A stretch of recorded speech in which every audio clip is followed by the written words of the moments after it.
আসসালামু আলাইকুম এভরিওয়ান, সবাই কেমন আছেন? আশা করি সবাই ভালো আছেন। আজকে আমরা বের হয়েছি বরিশাল নতুল্লাবাদ থেকে পেয়ারা বাগান যাওয়ার উদ্দেশ্যে। যদিও আমরা বাগানের ভেতরে যাচ্ছি না, তবে পথটা এত সুন্দর যে আপনাদের সাথে শেয়ার না করে পারলাম না। সকালের ঠান্ডা বাতাস, পাশে সবুজের মাঠ, আর দূরে দেখা যাচ্ছে গ্রামের টিনের ঘর। রাস্তা বেশ চওড়া আর বাইক চালাতে ভীষণ মজা লাগছে। চারপাশে শুধু সবুজ আর সবুজ, মাঝে মাঝে কিছু খাল আর ছোট ছোট সেতু পেরিয়ে যাচ্ছি।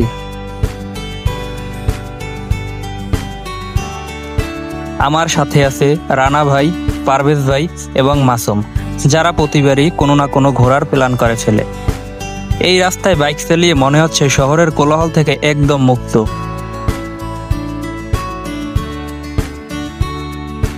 এইরকম একটা জায়গায় আসলে মনের ক্লান্তি ভুলে যাওয়া যায়। শহরের ব্যস্ততা ভুলে একটুখানি নিঃশ্বাস নিতে চাইলে আপনারাও এই জায়গায় আসতে পারেন। বরিশাল মানেই নদী, আর বর্ষাকালে এই এলাকার সবুজে ঢেকে যাওয়া সৌন্দর্য এক কথায় অসাধারণ। চলুন দেখি রাস্তায় রাস্তায় আমাদের চোখে কি পড়ে। পথে চলতে চলতে অনেককেই পেয়ারা বিক্রি করতে দেখলাম। এই এলাকাটা পেয়ারা চাষের জন্য বিখ্যাত, আর বর্ষাকালে তো যেন একেবারে মেলা বসে যায়। যারা যারা এই সিজনে বরিশালে ঘুরতে আসবেন তাদের জন্য একটা সাজেশন, একবার অন্তত এই রাস্তাটা বাইকে ঘুরে দেখবেন। শুধু গন্তব্য নয়, পথটাই অনেক বেশি উপভোগ্য।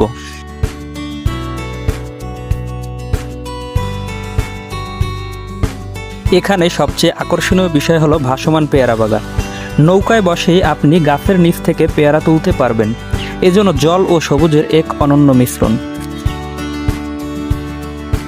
সত্যি বলতে, শহরের কোলাহল থেকে একটু দূরে এসে এমন রাস্তা দিয়ে চলতে চলতে মনে হয় জীবনটা আরো সহজ হতে পারত, যদি এমন সুন্দর পথে প্রতিদিনই হাঁটার সুযোগ হতো। যদিও আজ আমরা বাগানের ভিতরে যাইনি, তবে রাস্তাটা এত সুন্দর যে আপনাদের দেখাতে মন চাইলো। এই ধরনের ভ্লগ ভিডিও পেতে আমাদের পেজটিতে ফলো দিতে ভুলবেন না।